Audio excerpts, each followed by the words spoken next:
very few places where you can get as close to some of the most notorious names in Western history as you can in Granbury.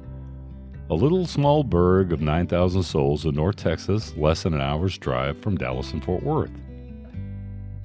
The little town's motto is, "Where Texas history lives," and with good reason. For many years, the town was the end of the line for the Fort Worth and Rio Grande Railway. It's also where many of the West's most notorious characters ended up. In fact, Granbury's historic downtown boasts 16 Texas historical markers. The old town's most dominant feature is the courthouse square, one of the best examples of an original Texas courthouse square in the country.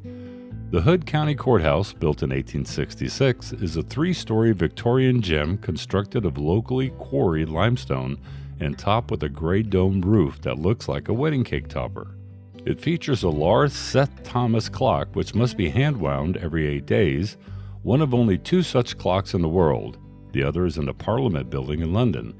During the Civil War, this was a Confederate town named after the Confederate General Hiram B. Granbury, whose statue stands in front of the courthouse. It's reputed that the building's architect, W.C. Dobson, hated Northerners so much that he refused to install a door on the north side of the building. The courthouse is surrounded on 4 sides by buildings constructed in the 1800s and early 1900s. One of the best ways to get an introduction to the town's colorful history is to take the Ghost and Legends nightly walking tour. The old Hood County Jail Museum that incarcerated both men and women from 1885 to 1978.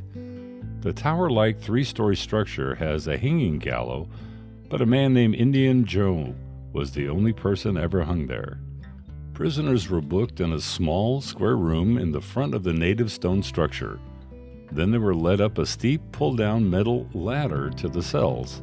There's a document on display listing the names of the women who spent time in this awful place and their crimes, which included loitering, burglary, and refusal to talk.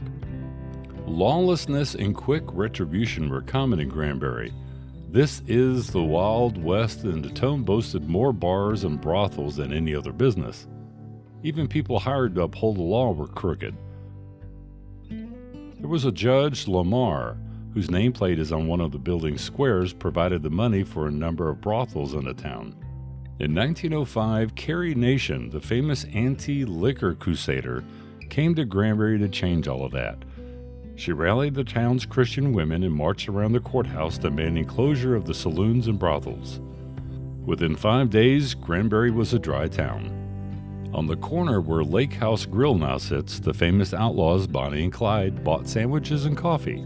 The wanted criminals were so brazen they picnicked under the trees of the courthouse lawn. When a judge came out and recognized them, he sent his secretary down to the jailhouse to summon a newly appointed sheriff to arrest them. However, the sheriff knew that Bonnie and Clyde had recently killed a lawman in another town, and he refused to confront them. The duo finished their sandwiches, and 2 hours later, fed and fueled, they robbed the bank in nearby Hyco. At the corner of Houston and Bridge Streets is where outlaw Jesse James reportedly had his heart broken. The story goes that he fell in love with an 18-year-old soiled dove, a girl who worked at the saloon. Mysteriously, one night, the girl hurtled down the building's back staircase to her death. They found a bullet in her back. No one was arrested for her death, but rumors circulated that Jesse had done the deed in a fit of rage. It is said that the footsteps of this young girl's restless spirit are often heard in the building. Across the street is where Jesse James had accounts at the local bank. The infamous James loved Granbury so much that he made his grandson promise to bring his body back to the town for burial. Jesse James is buried in the local cemetery.